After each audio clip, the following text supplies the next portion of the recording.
This is the Subaru Solterra, an all-new electric SUV from Japan. So new is it, in fact, that when we phoned Subaru UK to ask when we might be able to review one of these, we were told that because there are hardly any in the country as of yet, it wouldn't be until March. Now, that is far too long for our beloved viewers to wait, and such is our dedication to bringing you the latest car reviews as soon as humanly possible.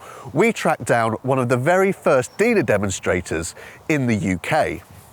And this is where we found it, West Heath Garage in Farnborough in Hampshire.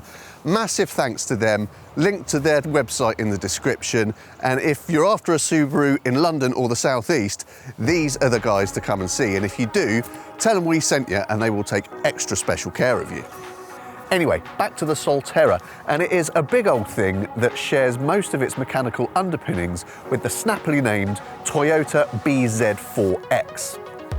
However, while the Toyota is available in a variety of different formats with various power outputs, trim levels and front or four-wheel drive, the Solterra is available in just two forms, limited or touring trims.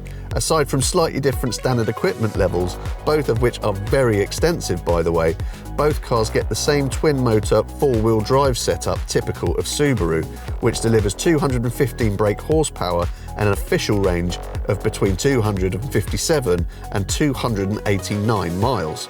Prices start at just under £50,000 for the limited and rise to £53,000 for the touring. The thing is, that is a lot of dough, so how does Subaru justify it? Well, space for one thing. Let's start with the luggage compartment, and as you can see, there is plenty of the stuff in there, and that space is a nice square shape. This high-spec touring version has 441 litres for bags, but it should be noted that the entry-level limited version does without this subwoofer, which earns you an extra 11 litres on top. You get Type 2 to Type 2 and Type 2 to 3-pin domestic socket charging cables as standard, and there's just about enough room underneath the boot floor to squeeze both of them in, so they're not cluttering up your main boot space. What's more, you can also stash the load cover under there when it's not needed. The only slight disappointment is the scratchiness of the plastic that makes up part of the boot floor, which looks like it'll mark pretty easily when you start dragging heavy items over it. The rear seats fold down in a 60-40 split to help you carry bigger loads, which doesn't give you the versatility of rivals with a 40-20-40 split. And although folding the rear chairs doesn't leave you with a step in the load floor, it does leave you with a bit of a slope. With the rear seats configured for people rather than payload, however, the Solterra really begins to impress. I'm 6'1", and as you can see, there is plenty of headroom for me, and even when sat behind my own driving position, there is absolutely bags of legroom, so there are very few people who are going to struggle for space back here. You can't slide the seats backwards and forwards like you can in some rivals, but you can recline them slightly for a more chilled out position, and the rear seats are heated on both trim levels. The cabin also feels quite wide, and the middle seat has a wide base and a flat floor in front of it, so carrying three across the rear bench will be comparatively comfortable. Up front, you really know that you're in an SUV. You sit quite high up, which many drivers will really like, and you get a brilliant view of the road ahead, although the view behind you isn't quite so good due to the thick pillars that flank the rear window and the fact that there's no rear wiper. However, you can still see behind you by turning the rear view mirror into a screen for the rear view camera. Otherwise though, you might feel that the driving position is just a little bit awkward. Much like you do in a Peugeot, you view the instrument panel over the top of the steering wheel rather than through it, and that means you might well have to set the steering wheel a little bit lower than you'd like. It all feels a little bit odd at first, but there are electric seat adjusters as standard on both models, so if you spend enough time playing around with them to fine-tune your driving position, you should be able to get comfortable. Something else you should be able to get to grips with is the touchscreen system. The logical menus and shortcut buttons down the right-hand side of the screen make it easy to use, while the graphics are quick and slick, and the screen sensitivity is also good. You also have separate controls to drive the aircon, something we very much like here at CarGurus, and the rest of the controls on the centre console are clearly marked. What might not be so clear is that digital instrument screen we mentioned earlier. You can select from a variety of layouts, but some of them try to pack too much information into too small of a space, and it looks rather cluttered as a result. The area in which existing Subaru customers will be most surprised, however, is the area of interior quality, and in a very good way. Most of the firm's cars, it has to be said, have a predominantly robust and hard-wearing feel that seems to prioritise functionality over flair. And in that company, the Solterra feels like a real cut above. The surfaces within your eyeline are a pleasant mix of fabrics, metallic finishes and glossy black inserts, and it all looks interesting, cohesive and classy.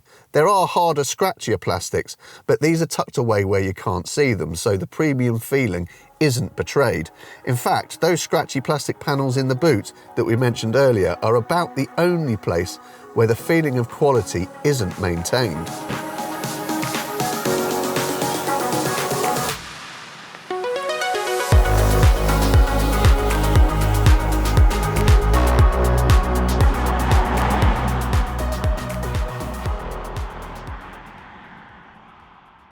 As we've mentioned, the Solterra is an electric car, so let's begin with that aspect.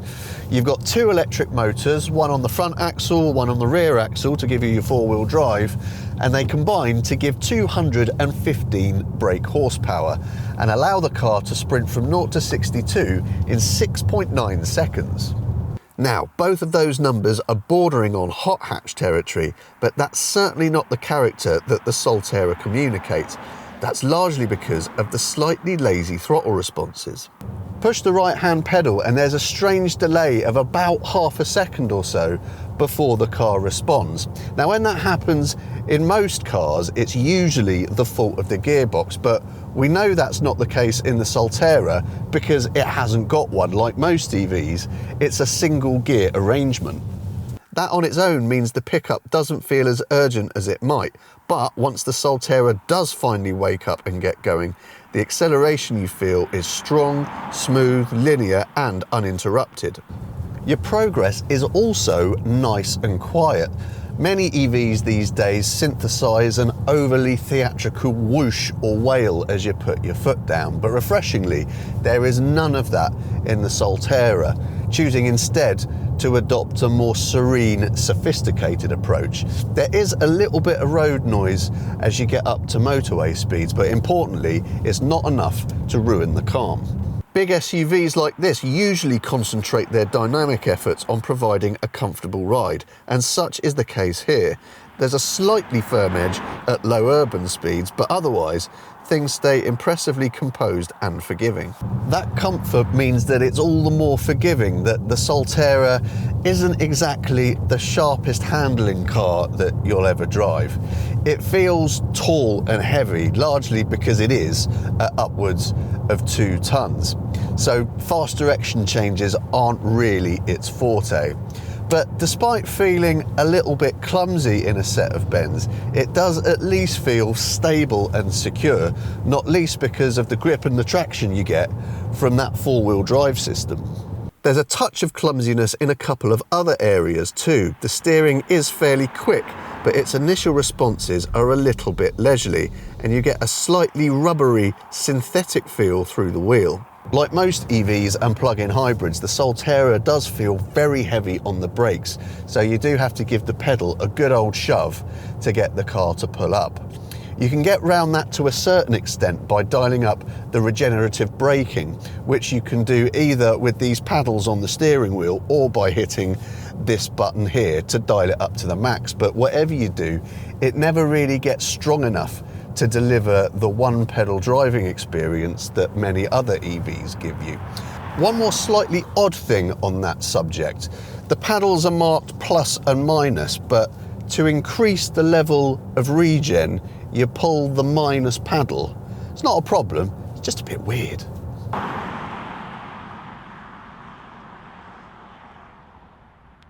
There's a lot to like about the Subaru Solterra, including its grown-up driving experience, its roomy cabin, its classy interior, and its super impressive amount of luxury and safety kit. It's not perfect. Some rivals have a longer range, for instance, and some rivals are more rewarding to drive. What's more, the Solterra's hefty price tag pits it against some very talented rivals, and because electric SUVs are all the rage right now, it seems like more and more rivals are arriving by the day. That said, as an all-rounder, the Solterra has enough talent to stand comparison with the vast majority of them. And for a buyer who's looking for a slightly left-field, unpredictable choice in the sector, we reckon that the Solterra could be just what they're looking for.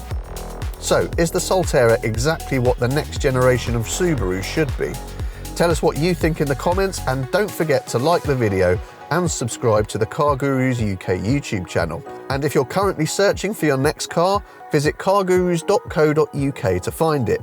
And using our clever pricing technology, we'll even tell you whether the dealer selling it is giving you a good price or a rubbish one. You're welcome.